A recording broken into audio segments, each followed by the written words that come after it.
think between 5 and 10% of the, because you have to understand, you're at this point, if you're doing Well, this, you need I the think software. I think it's fair to say we don't know what the cost is, and it depends on the size of the project, 100%. All right, hang on. Well, I mean, is there like a tried and true method for building out a real estate digital footprint, or are we just talking hypothetical?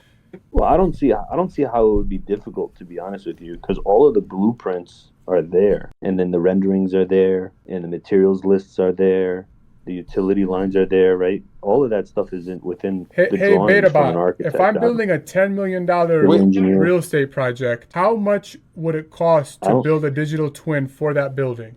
Roughly. The cost to build a digital twin for a $10 million real estate project can vary widely depending on the complexity, detail, and purpose of the digital twin. On average, it can range from $100,000 to $1 million, factoring in 3D modeling, sensor integration, software development, and ongoing data management. If you're looking for a high-end, real-time interactive model with detailed analytics, it could lean toward the higher end of that range. A simpler model Well, without as much real-time data could be more affordable. So the I concept don't right think now, what that's we're accurate doing, though, Dave. That's not accurate because don't you question we're BetaBot. not going to be developing like the company that did the refineries. They have the software already built. They spent the money in the. We're not going to build a startup from scratch and then start using it for our building. Somebody would have already developed the software and the CAD modeling and all that stuff, and then we would just buy a subscription towards that. They would just reuse the same software over and over again. So a lot of that cost isn't going to be on us. No, it's trust me, man. When you think of the complexity of how to fucking, God, it's not cuss. When you think of the complexity of how to build something like this, when it kind of just broke it down, like today's technology, it's costly. It's not a new. It's Yeah, not a thing that you're gonna go to.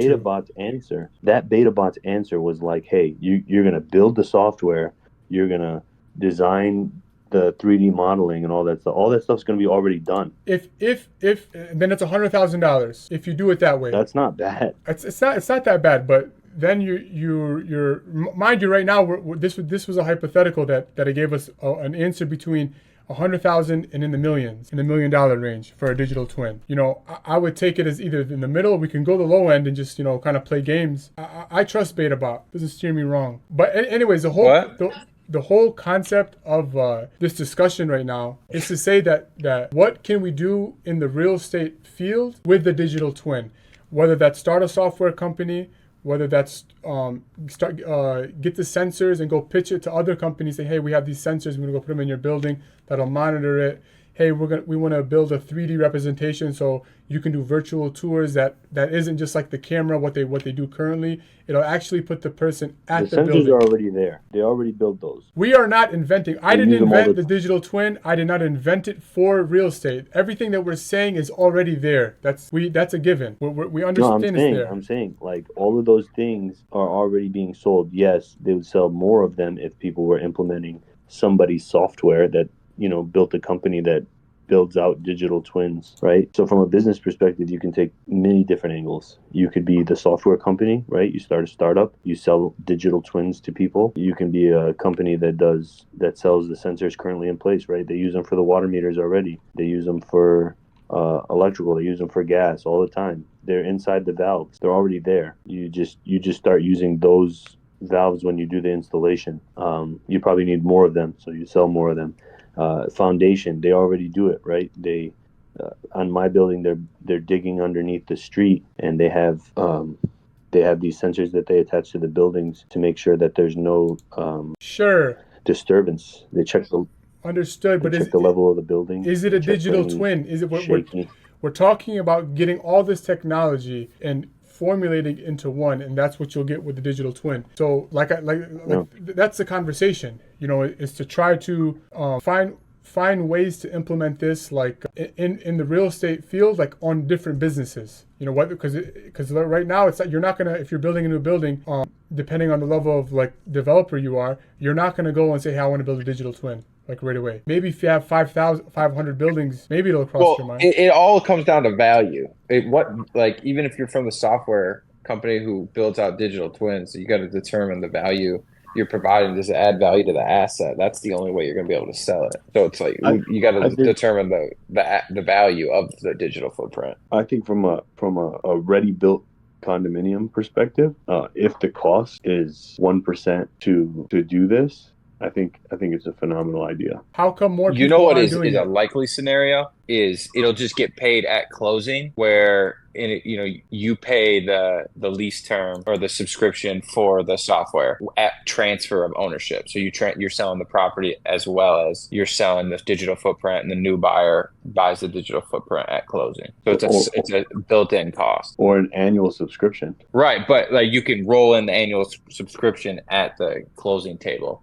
I'm saying it's like a way to basically integrate it into the current system because it'll just be considered quote unquote closing cost. Oh yeah, But or just like included in title your insurance. HOA. Yeah, something like that. Like the whole thing with real estate, it's like upon sale of a property, there's a lot of fees. A lot of people have their hand in that pot because it's a large transaction. And it's like you just need to integrate into that system. So, it gets paid. It runs with the property in some way. Okay, let's ask let's ask a question. Do you think this will help innovate buildings? Will this technology innovate buildings? I don't know if it's innovation. The software company itself is innovative, but But you don't think as that far as the learning building is concerned, no. you don't think that there's anything new to learn about current how buildings are being made, that the software can tell you, hey, you guys are building it like this. If you did it like X, it'll be better. I think it's every building is built based on where it's located and how much it costs. So if it costs me 1.5 million to build an all brick brand new home, it would probably be better to do siding, And depending on where you're at and what you're selling and what the market price is for that home, you have to use different material. What's best is not necessarily financially responsible. So If you're building in East Harlem, you're building for $400 or $500 a foot. If you're building in Midtown, you're building for $600-700 a foot. is that Right. innovate? We're not talking about cost. We're talking about innovation. Can you innovate? Is it possible to use this for a future innovation of the home or the new building that you make? Can this give you information that you don't already have that can help you with a new build, with a futuristic build? I mean, 100%, it's going to innovate. It's just you're eliminating human intervention. I mean, if you have sensors on your roofs, you're going to know at any point in time the age of your roof, the potential risk, and that goes with everything: siding, windows, whatever material. I mean, everything is going to be understood. It's all innovation. How would it help you on the next project? But using predictive analytics, it could help you either eliminate costs for the next build of what you need to do, what you need to either eliminate or All I see this doing is making you buy more expensive stuff. Like, hey, don't use these shingles, use these, which are probably going to be more expensive because we know that these are better. This is a better material.